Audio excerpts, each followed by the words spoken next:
Hello, and you're very welcome to this morning's Signpost webinar. We hope you're keeping safe and well wherever you're joining us from today. Today, we'll be discussing the challenges faced by the dairy sector in the Netherlands. Last year, the Dutch government announced plans for a national 50% reduction of nitrogen emissions by 2030. And in the Netherlands, agriculture is responsible for the largest share of nitrogen emissions, much of it from the dairy sector. So today we'll be discussing the implications of this proposal, and we're delighted to be joined by Michel de Haan from Wageningen Livestock. He's a livestock researcher in Wageningen University, and also Geert Stevens, who is a Dutch dairy farmer who's going to be giving us some feedback of what this means on the ground. And we're also delighted to be joined by Eddie Burgess, who's Agricultural Catchment Specialist with Teagasc, and Eddie is going to be helping us with questions later on. Good morning, everybody. Morning, Mark. Morning. So maybe, Michel, if you could, before we start into this morning's presentations, you could tell us a little bit about the work that you're doing in Wageningen. Okay, yeah, well, I'm involved in research in dairy, mainly in dairy farm research, like on the whole farm level. I'm mainly project leading of, well, several projects with dairy farmers. Geert is one of the dairy farmers involved in my projects. One of the projects, Cows and Opportunities. Another one is Cow and Protein. That's a project with 150 dairy farmers. And well, we are also developing tools to calculate the performance, the environmental performance, which is called kringloopwijzer. So involved in many projects in dairy farming. I originated from a dairy farm as well. Yeah, that's probably good for now. Thanks, Michel. And Geert, you're a dairy farmer in the Netherlands. Could you tell us a little bit about your operation there? Yeah. Good morning. Nice to be here today. I have a dairy farm in the eastern of the Netherlands, about 100 cows. The company I run with my wife, Dineke. Yeah, in the eastern of the Netherlands, and in a sandy soil, about 10 meters above sea level. If you probably know, 1/3 of the Netherlands is under sea level, and our farm is 10 meters above sea level. I hope I can tell you today how we implement some measuring and goals to our farm today. And I'm looking forward to the session. Great, thanks, Geert, and looking forward to a good discussion afterwards, because this is obviously, I suppose, a controversial enough topic in the Netherlands and indeed across the globe, because this is a story that has got international attention, given the hard line that the Dutch government is taking on emissions. And so it'll be interesting to tease through some of the proposals there. And just a reminder to everybody who's watching this morning that today's session is being recorded and will be available on the Teagasc YouTube channel, and also available as a podcast on the various different podcast platforms. And please do send us your questions using the Q&A tab at the bottom of the screen. So, Michel, I think you're kicking us off with the first presentation to give us an overview. Am I right in that? Yeah, you're right. I will try to share my screen and you will tell me if I'm doing right. That's perfect. Okay, Michel. Well, yeah, I will start. Well, I called my presentation Challenges for the Dairy Sector in the Netherlands, but well, you obviously, well, like Andy Boland asked me, well, what's going on in the Netherlands? So I better tell you what's going on in the Netherlands. Well, what I'm going to cover today, well, this first 20 minutes is about the Dutch dairy sector, because you need to know what is the Dutch dairy sector. That's helping to understand where are we right now. Then some challenges, and then we discover that the environment and nature doesn't always align with agriculture. Maybe in perspective of dairy farms it does, but according to a lot of people it doesn't. And in the end, well, we will see we have a big struggle for the future, and we probably still have a big struggle in the future. Yeah, I'm basing my slides and my presentation on a presentation that I did from an international conference in Latvia a few weeks ago. So some slides or some information probably kind of familiar to you because you might be more familiar to the Dutch dairy sector than the rest of the world. But I could be a little faster then. Well, about the Dutch dairy sector, like 65% of agriculture area is used for dairy farming. And in the Netherlands, we have mainly specialized dairy farms. That's probably the same in Ireland. The land price is quite high, like 70,000 euros up to 100,000 euros for grassland. And as it comes to cropland for flower balls or potatoes, I've even heard prices of 200,000 euros in the new land, in the polder. At this moment, we have about 14,700 dairy farms, and there's a tradition of family farms, probably the same as in Ireland. The farm area is about 66 hectares. Mainly, we see about 20% of maize where it's possible, has to do with the derogation that we still have. And the average size of dairy farm is about 110 cows. The milk yield is almost 9,000 kilograms per cow. This means that the average farm size would be about 1 million kilograms of milk. And well, the intensity, well, we call it quite intensive in the Netherlands, and we produce about 16,000 kilograms of milk per hectare. Then a little about the Netherlands. This was really good information for the rest of the world. On the left-hand side, you see a map, a world map. Obviously, you see Netherlands over there. We are such a small country. You see Ireland over there as well. You're a lot bigger than we are. But we are really small, and we are a flat country.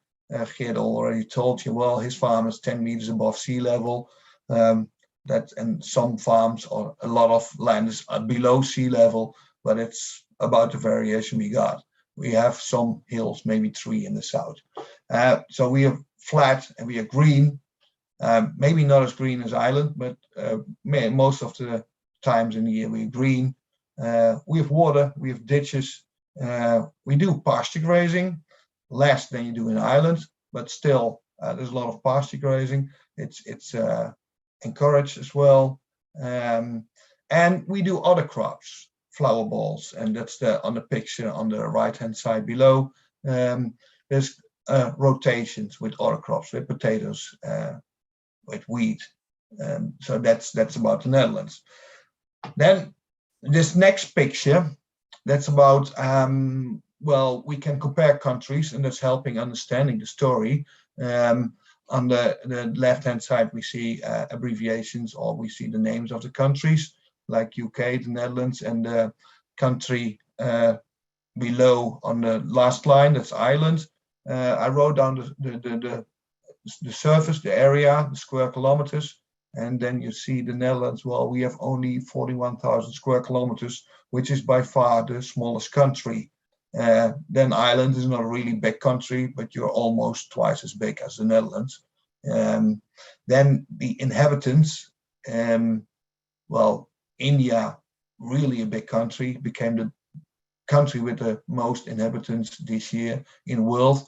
But still, the Netherlands, we have 17 million inhabitants, and Ireland, I looked it up, it's about 5 million inhabitants over there.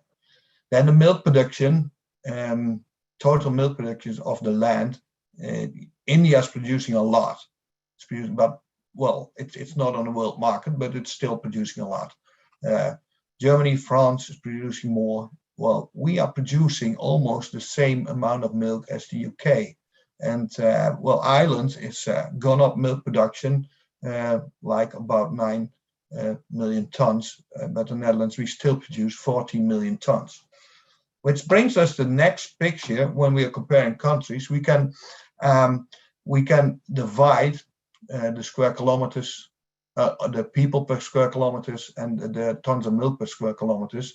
And the next thing we see is that, well, the density, the amount of people per square kilometer is the highest in India, but the amount of milk that's been produced per square kilometer is by far the highest in the Netherlands.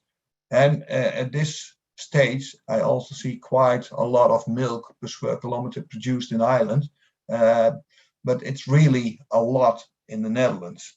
And I believe, well, we are producing in the top 15 of milk production, and as it comes to size of the country, we're really small. We can't be seen on the world map. So this kind of tells the picture. This is a really important picture. Like we are really producing a lot of milk, and then I'm not even talking about pigs and poultry, and we have such a small surface. And well, we kind of want to have it all in the Netherlands. We want to have dairy, we want to have pigs, we want to have crops, we want to have tourism, we want to have nature, we want to have refugees, we want to have more buildings, we want to have more houses, we want to have it all, and that's becoming really difficult. So this means we have a lot of challenges, and we call it environmental challenges, and it's listed over here, and probably it's not complete, but it's about the top one priority right now is reducing ammonia, and in average the ammonia emission by agriculture should be reduced more than 40% in 2030. And the greenhouse gas emission should be reduced a lot compared to 1990. You recognize it, but in the end this means less methane, less nitrous oxide, more carbon sequestration. The other issue is water quality. This leads to low nitrogen and phosphate application, and from this year on, about 3 meters without application along ditches. There's also extra restriction. And we have this nitrate directive that you recognize as well. There will be no more derogation on manure from 2026 onwards. And that's a big issue in the Netherlands. And we expect some big consequences of that.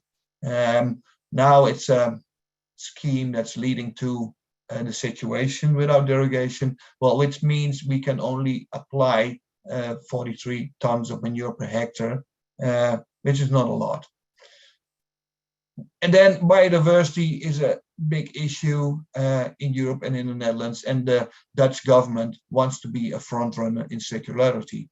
And we need to be climate neutral in 2050, and probably I'm forgetting something. So this means a lot of challenges, and we want to have it all. So this is difficult. And like the Netherlands, we feel like farming in the backyard of cities. Many people have an opinion about farming and farmers, and some people say keeping animals for food production is wrong, and they say farms pollute, or farmers don't care about animals, they just care about profit.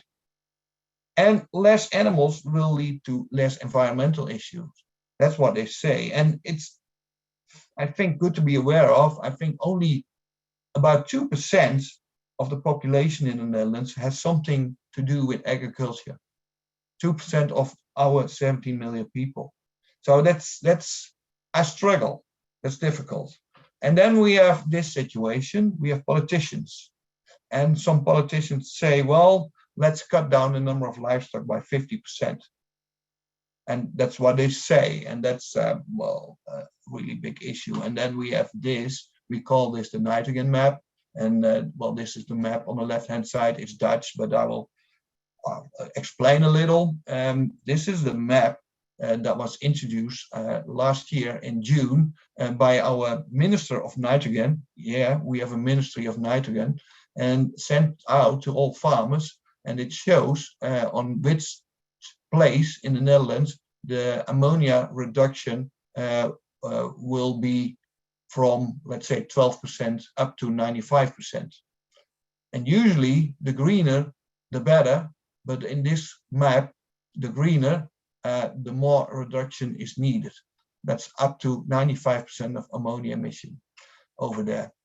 So that's, confusing a lot. And it led to several farmer protests in June 2020.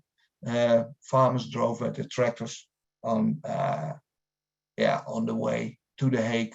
And on, I believe it was the 14th of June last year, there was a big organization and protesting, telling farmers what's going on. Even some German farmers joined the Dutch farmers with their tractors. Well, meanwhile, another political party was founded, BBB. It's a farmer civilian movement, and this party tried to represent the voice of many people that are quite fed up with the current government and all the mistakes they are making according to common people. And that's more than nitrogen and agriculture.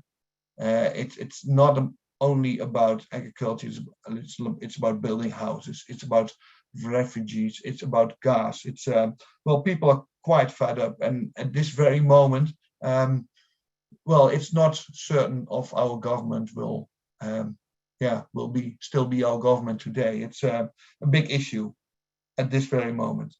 But this political party was founded in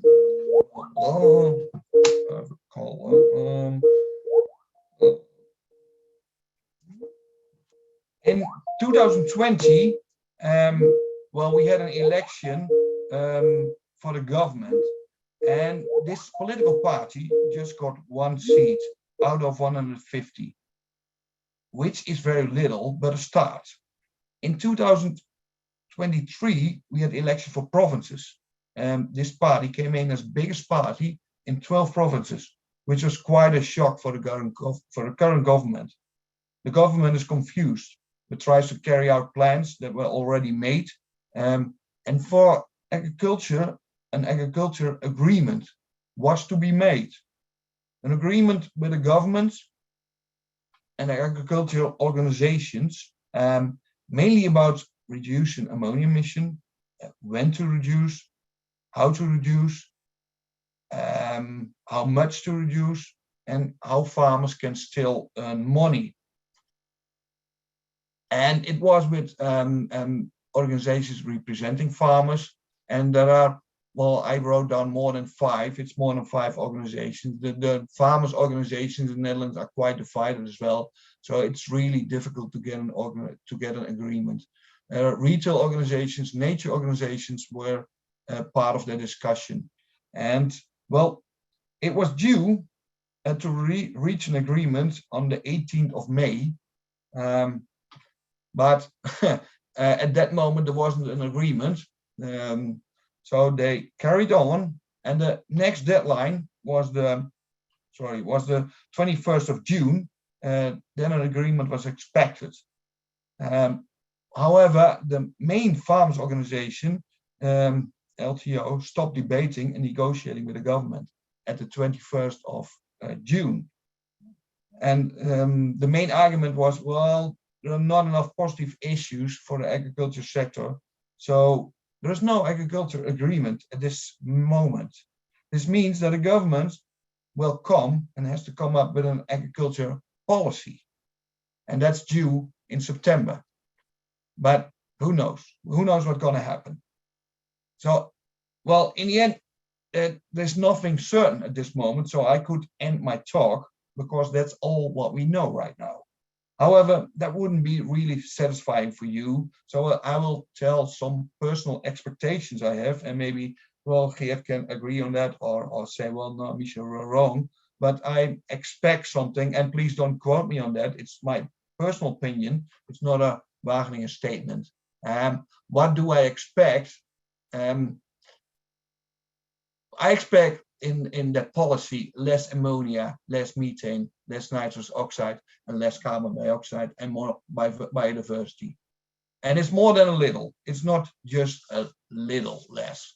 And well, I expect that the government wants to purchase complete farms.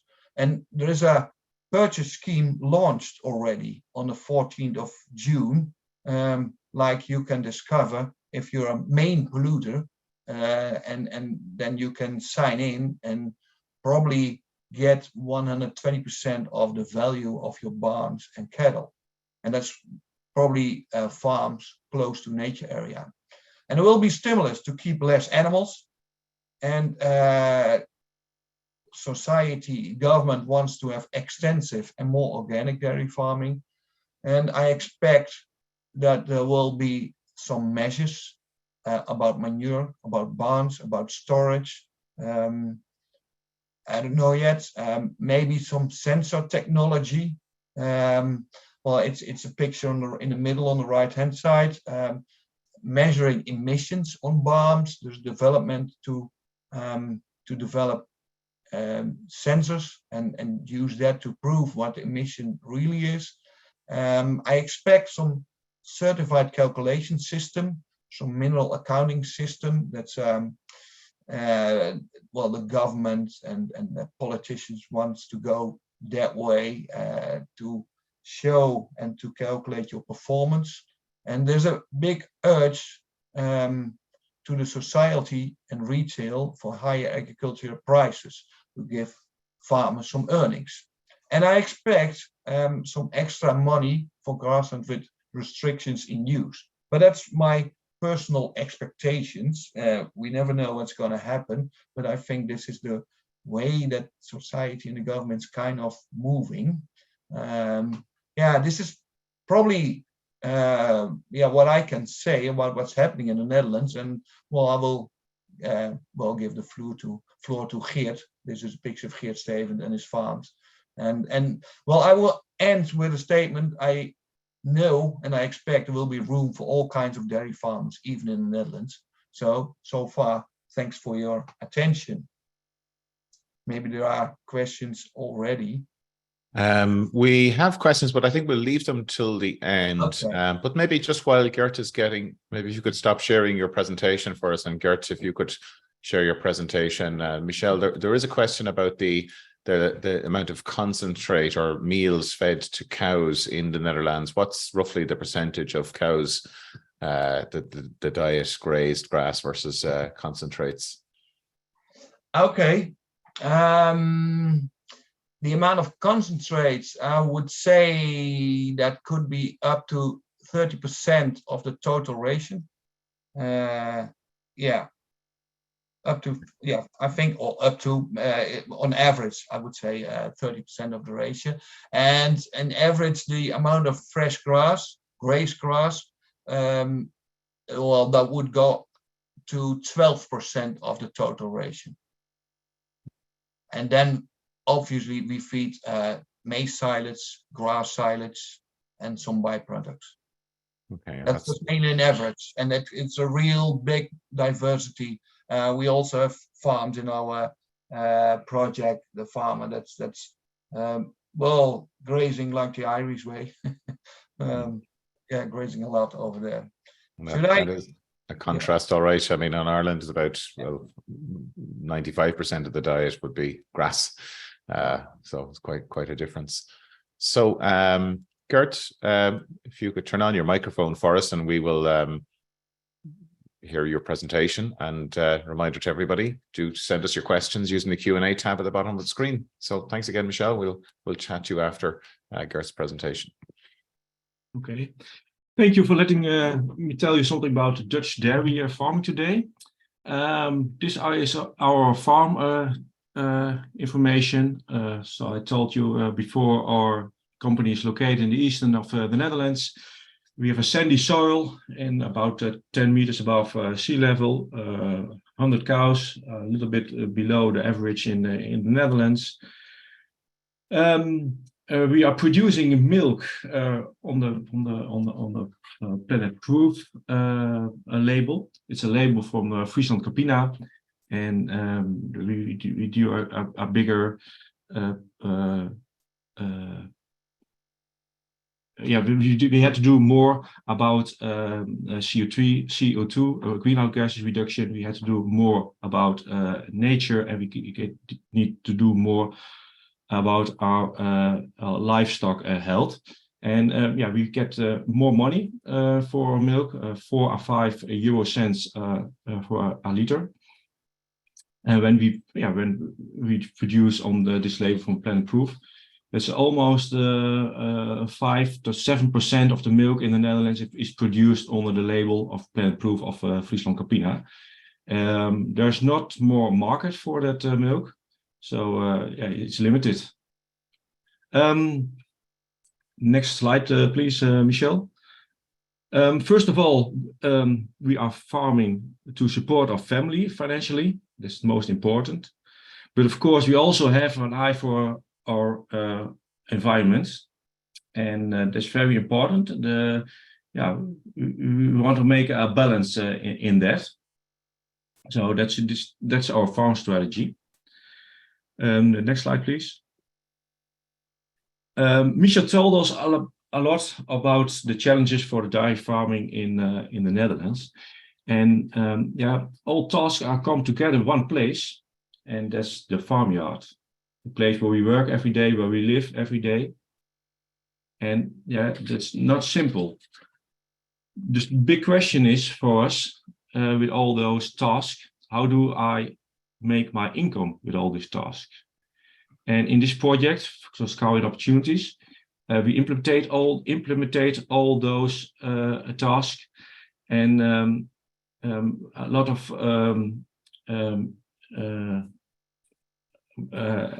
people from the University of Wageningen, they come with a lot of questions to our farm. One comes with a question about methane reduced, the other one with ammonia reducing, and one of them will have a better biodiversity.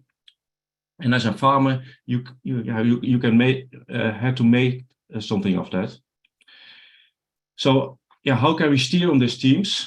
We want to have more grazing. Michel told the average of grazing is 12% fresh grass innovation on Dutch dairy farms. Last year, we had 20 to 22% fresh grass innovation, but we want to have more grazing innovation. More grazing is good for less ammonia emissions, good for less methane emissions, and it makes more money. So the other issue is a more sustainable livestock, letting the dairy cows get older. It's very important, less young stock. And we introduced herbs in our grasslands. Herbs can help for better biodiversity. They also get a better soil type, so we can, we are better standing for climate changing. And Michel told something about cow and protein, and we want to steer on a max protein from 15.5%. Less protein innovation makes less ammonium emissions. So that's and all those measures directly generate money. So it's motivated me also also to do it. All these managers generate money, so they are low-hanging fruit, which we say in the Netherlands. I don't know if it's an expression in Ireland, but I always feel like Louis van Gaal is a Dutch football coach. His English is as good as my English. So, but Michel told us, we had to do more. 40% reduction of ammonia, 55% less greenhouse gases in future. And what I mean to say is that if we want to meet the goals set by our government, there's a great effort need, which of course also costs us more money. So what kind of help do we want from people like Michel or government? Is to do more with innovations. Innovation in our stables with low emission floors, with managers, so as biomanagers, but maybe additives. And maybe processed manure and fertilizer substitutes. It's all important to do and get those higher goals. But by innovation, there's always a discussion about securing management measures. It's very important that our government can secure management measures. And that's a discussion on this moment. But there's another option, is change business management. Can or must be switched to organic farm, but there's no market enough for more organic milk in the Netherlands. 5 to 7% is there's a market for organic milk in the Netherlands. Our government and also our European government, Frans Timmermans, wants to steer us to 20 to 25% organic farming. But when there is no market for us, I ask myself, is it wise to do? And as a farmer, I know and I see the future, and I see the discussion over fewer animals in the Netherlands, and that's what I see happening, and I get a little bit afraid of that. But I know also that fewer cows and animals can be an option for dairy farms. Michel told you about a regulation of the government who buy farms in the Netherlands. So I think for what all the farmers, the average age of farmers is 55, 58 years. So there are a lot of farmers who will enter farm in the future, in the comes 5 or 10 years. So that's a discussion we got to make in the Netherlands. This is how I see our future, and I try to implement all those goals. That was my presentation. Yeah. Great, Geert. Thank you so much for that. And it gives us a really good insight into the challenges that are facing the sector over there. Is quite extraordinary. The price of land there that Michel presented earlier on, I think was it up to 70,000 per hectare, which is quite different to here in Ireland. Prices, there's I suppose the average is looking somewhere around between 10 and 15,000. So a very different dynamic there. And again, interesting in relation to Geert, what you were talking about there, the price, the prospects for organic milk. This is a policy here in Ireland to I suppose support or the expansion of organic production in Ireland, and you're questioning that within the Netherlands, or I suppose the market, the size of the market there. What, maybe you could comment on that further for us, Geert? I don't understand your question. Can you repeat it? Yes. So my question is in relation to organic milk. You were saying that the market is limited. However, the Dutch government is promoting the expansion of organic production in the Netherlands, and there's a similar strategy here in Ireland. But it's just interesting that you were saying about the milk market for organic milk is quite low at the moment. That's right. There's not enough. The people who want to buy organic milk there are not enough people to can buy and can pay with the highest food prices. So it's a problem. The consumption of organic milk in the Netherlands is a little bit lower last year. So when you want to stimulate farmers to change the farm to organic farm, the government had to do more, maybe in their policy or otherwise. I don't know. Yes. Yeah, that makes sense. And just in terms of like this overall policy, Geert, I know obviously there's been a lot of protests in the Netherlands, a lot of frustration amongst farmers. What's your own view or personal view on where it needs to go? Yeah, from how I look to those action for the farmers, there is a period you can be angry. it's quite normal. If a politician says we have to have 50% less cattle in the Netherlands, you get angry as a farmer. But if you had a period that you've been angry, you get to go in another mode, in an action mode. And I'm in that action mode. I want to know what I want to see the horizon and know what the goals are on the horizon, and I want to go in an action mode so I can implement a lot of those goals in the future in a farm. So I'm not angry anymore. I was angry, but not anymore, and I want to go in action mode, and I need tools for that action mode.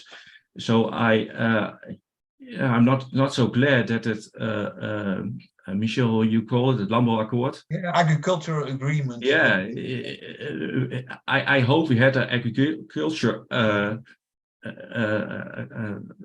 agreement, yeah. But it's not happening. So we're still waiting for a good goal and good horizon. Exactly. So you're looking for a sustainable pathway from an economic and environmental perspective. And we often talk about the three-legged stool here in Ireland of sustainability, that without having economic, environmental and social sustainability, you have an imbalance there. And yes, by the way, we do have a phrase called the low-hanging fruit here in Ireland that we use. And yes, you're quite right in describing that's where we're at, and a lot of the low-hanging fruit has been harvested, if you want to call it that. Eddie, some really interesting questions coming in from our audience, and please do keep your questions coming through to us. We have quite an international audience as well this morning. We have people from across the globe joining us today, so obviously piqued by the interest in this story. So Eddie. Yeah, there is. There is. I think for Geert, the milk-urea level of 16, wondering, is this part of a sustainability payment, and is there a penalty if you go over that level? If that is the case, how does that work? Or was that just a figure saying that is what your milk-urea level is? You mean the level of the payments of a plant food milk?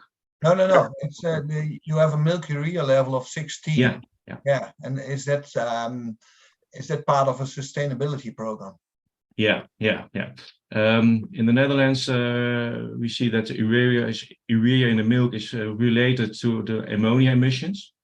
So we steer on a low urea in our milk, and 16 is very low, too low a little bit. Last year we had a average protein percentage from 14.5%. That's too low. But we are still on protein in observation. But last year we see, where the border is when you cross it, and we crossed that border from to low in protein. And it cost us, yield or money, and so we know that urea 16 and 14.5% protein in ration is too low. Yeah.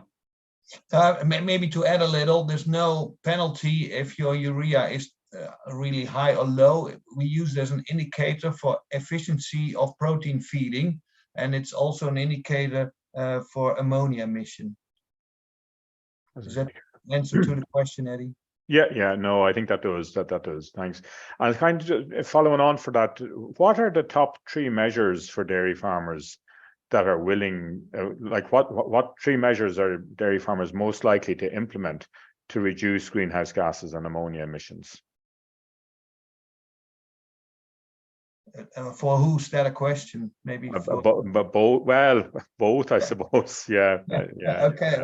Sorry, I should have said sorry. Yeah, that doesn't really matter. Well, I can start with my perspective. Well, I think it's in feeding, to implement low protein feeding. That would help with ammonia emission, and probably also doesn't cost money, and maybe even save money.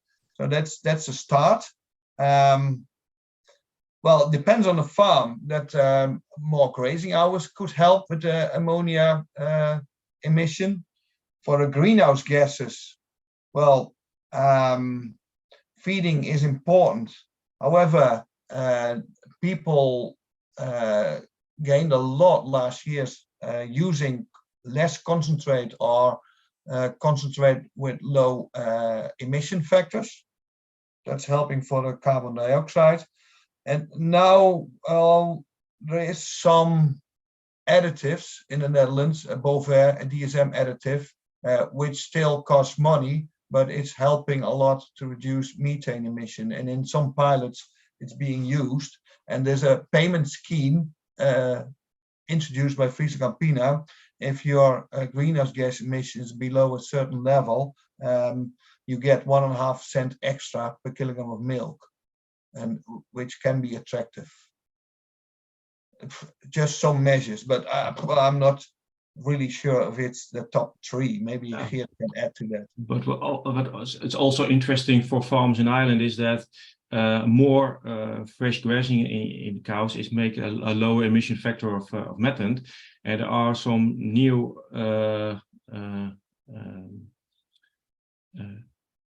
investigation by Wageningen University. They say that fresh grass grazed in spring have a lower emission factor methane as grass grazed in fall. It's not validated, this data, but it's a first impression. So that's yeah, you get a perspective to the future, I guess, with reducing greenhouse gas with that. Yeah, and I was at a talk yesterday, and the very same research was being presented coming from Moore Park about the fresh grass graze in the springtime. So there's a comment there, Eddie, just somebody correcting me quite correctly in relation to the price of land in Ireland, and the figures I was quoting was per acre. So okay. Roughly 30,000 per hectare would probably be the upper limit there. So I suppose approximately half the price of what is for selling it over in the Netherlands. I'm not sure you won't get away with much, Mark. No, well, this is great. Look, it's we stand to be corrected. Only right. There's a question. Sorry, Mark. I just kind of following on measures there, sure. And we have a greater number of farmers falling under the requirement to use low emission spreading technologies in Ireland at the moment, and that's something that you've been doing for a lot longer than we have. And here we have trailing hoses or dribble bar. I think there's different terminologies that I'm not really too fond of any of them. And we have a trailing shoe, and you have injection system. And just a question: if you're using the trailing shoe, what's the experience of trailing shoe systems in the Netherlands? Are you all injecting slurry? Well, maybe I can answer that or start answering that. Maybe Geert can add. Well, the trailing shoe.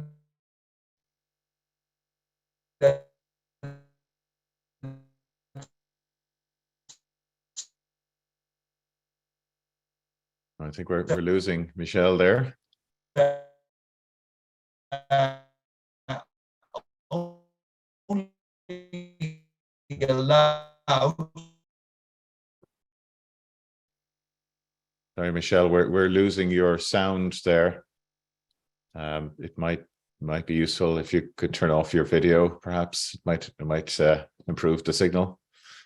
Are we still there? No, no. I think someone dragged an injection system through the optical cable. Maybe Geert wants to comment on that, on the different systems or the slurry. I'm there again. No, go on, Geert. Yeah, the most of the slurry is injected in ground, also on crop fields, also grassland. There's a little kind of farmers who have an exception of this rule, and they make slurry in spreading slurry. But if they do that, there are a lot of regulations. There's also a low milk urea and also the kinds of regulations. But so 95% from the manure is injected in the ground. So and there are two systems injected in the ground, and also we call it the slave foot. It's putting the slurry between the grass on the ground. Yes. And the trailing shoe we call it, but I know if you call it the trailing foot or similar. But that's only allowed on the peat soil and on the heavy clay soil, and then you have to mix that with water, like 1 part of water and 2 parts of slurry. Okay, very good. I'm not sure, did we talk about there was a question there in relation to the tool that you discussed, Michel, there, that environmental performance tool for farms. We're in Ireland, we're developing a similar tool called the AgNav to support farmers in measuring their carbon footprint and reducing their carbon footprint. A similar tool, I imagine, with maybe more variables you're looking at. Yeah, I can explain a little, and if you want to know a lot more, just send me an email, and I will tell a lot. But it's a tool in Dutch, we call it kringloopwijzer. In English, it's ANCA, Annual Nutrient Cycling Assessment, and it's a tool that's mandatory for all dairy farms, not by the government, but by the dairy industry. And that's mandatory for almost all dairy farms, like 98%.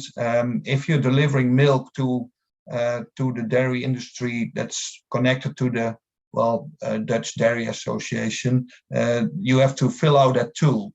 And all the data are stored in a central database, and the dairy processors can use that for the sustainability performance, and they will know how much ammonia emission there is, how much greenhouse gas emissions, what's the nitrogen surplus, what's the phosphate surplus, what's the manure production, and it's really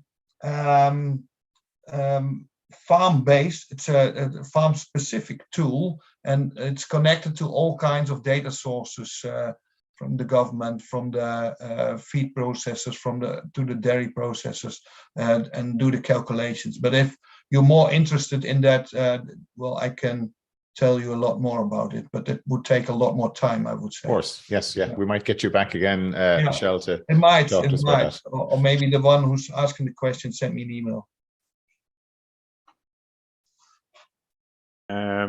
Just a question on the organics coming in, and I think it's very interesting that you refer to the market not being there to support the policy targets. But wondering, is there analysis in the Netherlands of the carbon footprint of organic produce versus regular production? And the questioner feels that most studies have shown that there's a higher carbon footprint from organic produce versus regular production systems. But probably driven by lower output per animal or per hectare. Yeah, well, there is an analysis, and if you express the carbon footprint per kilogram of milk, then it's more efficient to be just a regular farm. So the carbon footprint per kilogram of milk is higher on an organic farm, and it has to do with probably with methane. On the other hand, if you express it per hectare, and that's what the organic farms like to do, then the performance of the organic farm would be better. It's probably something you recognize. Yeah. And I kind of somewhat related. Is there a feeling amongst the farmers in the Netherlands that the government and the European Commission at a larger scale are really going about outsourcing emissions and basically reducing production in Holland while importing food from outside of the European Union? Yeah, it's also a feeling. Farmers don't like that idea. I always tell there's a reason why there's dairy in the Netherlands, why there's dairy in Ireland, why there's dairy on certain spots in the world. And it has to do with the soil and enough water. It has to do with rain. And now it feels like, well, we are pushing away dairy and animals from places where there's a lot, and then, well, we don't need to import dairy from other countries really soon. But it's marketed in the Netherlands. Vegetables are being imported. Also, milk is being imported. Yeah, that's market, but it doesn't feel too nice for the dairy farmers that we are exporting a lot, and there's a reason that we are producing dairy a lot. Yeah, we have a comment here from one of our viewers here. It says, would farmers not be better served if the research organizations and farmer lobby groups place more time finding solutions to the problems instead of trying to find excuses, including pointing out to the public and supermarkets that higher prices will be needed?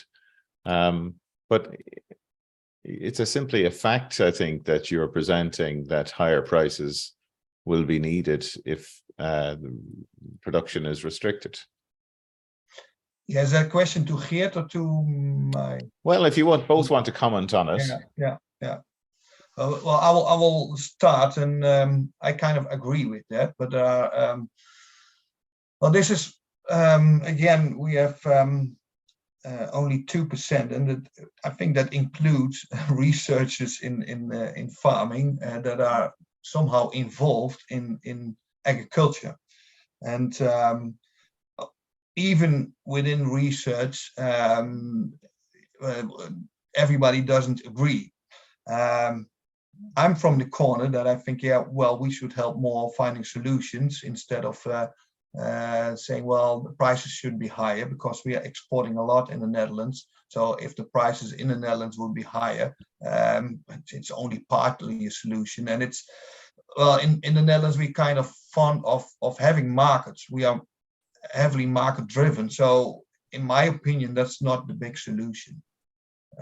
Maybe Geert can comment on that or add. Michel told about how the Netherlands is standing for with a lot of people, 17 million people, but they are talking about 2% of the people, of the farming and the farmers, and yeah, 70% of our products are exported. So this discussion about how to farm. Yeah, how could I tell it? We in this session we make it a big discussion, but in the Netherlands, 16.8 million people. I don't know if they even much care about those problems. So it's a political choice to yeah. No, I almost want to say that they don't care, but that goes too far. But there is a discussion about yeah, there are a lot of people and less farmers, so the discussions will always be there's a higher goal, good economic, a lot of houses, a lot of nature that we all see. So there's not a lot of a big view to make a lot of solutions.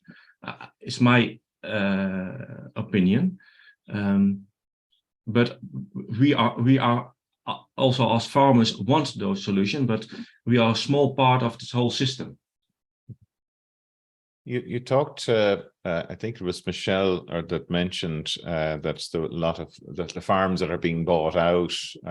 What is the plan for those farms then? Are they being rewilded, or what's happening to those? And just added to that, I mean, is there a plan? Is there a wider land use plan for the Netherlands? Well, it's we have a lot of Nature 2000 areas, like 160 Nature 2000 areas, and there's a calculation which farm is polluting on what Nature 2000 area, and those farms, they can apply to this purchase scheme, and they can get extra money just for barns and cattle, probably not for the land, but they are urged to go out of business. And so then we have less animals, less cattle. So that could be a big solution for nature, for ammonia emission. Well, the plan with the land is not really certain yet. Maybe it can be used for other farms, or maybe it can be used for nature, at least if there's less ammonia emission or nitrogen deposition on that land. That's okay. So that's an important clarification. Maybe you hear some irony in my voice, but it's it's difficult for farmers. And I asked my brother and probably Geert as well. Well, are you a main polluter? And do you want to sell your farm? It's it's difficult. Okay, so the government is more buying out the livestock as opposed to the land. The land is still the ownership of the farmer. Yeah, could be, but then the farmer is not allowed to farm anymore. Okay. Yeah, right. But it's still introduced. That scheme is introduced on last June, the 14th of June. So it's really fresh. Sure. So we do not know what's going to happen now and what the restrictions are and the choices and whatever. Okay. So it's a lot of assumptions that I make. Okay. We're coming close to the end of our session. Eddie, do you have any final questions you'd like to? Yeah, well, there's two questions really to do with the cows themselves. One is, if cows are kept longer, will the amount of methane per kilo of milk produced not increase as the herd milk yield decreases with age? And then I think the overall balance is positive there from my knowledge of research done in Ireland. But on a similar question, will increasing grazing time increase methane emissions in comparison with less grass and more concentrate? Yeah, so should I try to answer that a little? First one has to do with, well, if the cow gets older, do we have less or more methane? Well, that depends. If a cow gets older, well, there should happen something else on the farm as well. You should keep less young stock. You don't need that many replacement animals. So that could be the good thing. So in the end, we have less rumens to feed, and so less methane emission from the rumen. Then the question about grazing, that's a nice one. I think it's about balancing. We know that from good maize silage, there's less methane than from grass and grass silage. So if you are feeding maize silage with a lot of starch, the methane emission will be lower than with grazing. The same with some concentrates. Some concentrates have result in higher methane levels and some in lower. So I think it's mainly about balancing, and it's about the grass as well. In the end, we will see different methane from different grass, which is fed, old grass, young grass, time of the year, type of the grass, but it's still a lot in research. But I think it's about balancing. Yeah. Okay, we're slightly over time, but no, thank you so much, Michel and Geert, for joining us today. Really good to get an insight into the realities of farm policy and what's happening in the dairy sector in the Netherlands. So it is no doubt a very uncertain time, and we wish you both well over the next few months and years, and hopefully a solution that works for everybody can be developed. And I think there's a lot of eyes looking at what's happening there in the Netherlands. So thank you once again for your time today. Eddie, thank you so much for helping with the questions as well. Some really good questions coming through from our viewers this morning. And I want to say finally, thanks to Andy Boland, our series producer, and Yvonne Maher for helping us with the technical side of today and preparing our speakers. Next week, we're going to be joined by John Muldowney, who is head of the Agriculture and Environmental Structures Division within the Department of Agriculture, Food and the Marine. And John is going to be giving us an update on the Acres agri-environmental scheme. So he's going to give us an overview and some of the milestones that scheme is going through. So until next week, enjoy the weekend, and thanks for joining us today. Thank you.